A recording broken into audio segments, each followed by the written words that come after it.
বিসমিল্লাহির রহমানির রহিম। শুভ সন্ধ্যা। N inclusive English learning সেন্টারের পক্ষ থেকে তিনজন আমরা এখানে আছি উপস্থিত। কিছু প্রশ্ন আমার মনে ঘুরপাক খাচ্ছে, যেটা ইংলিশ একটু জানা দরকার বলে মনে করি। সেটা হচ্ছে যে, প্রথম সেন্টেন্সটি হচ্ছে, এই বেতনে না পোষালে অন্য পেশায় চলে যান। এটা কি ইংলিশ করতে হবে? ইংলিশ বলবেন please. If you don't like this salary, go to another profession.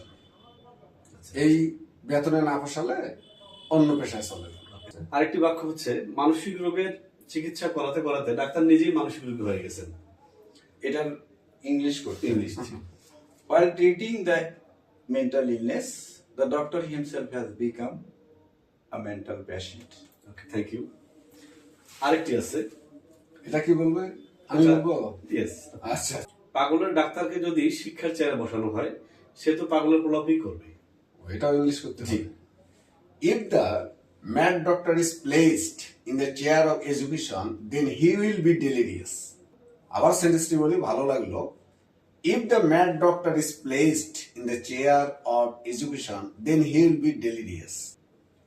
আরো কিছু আছে? না, আপাতত আজকে এই পর্যন্তই। সকলকে ধন্যবাদ, আপনাদেরকে অসংখ্য ধন্যবাদ। জি, থ্যাংক ইউ।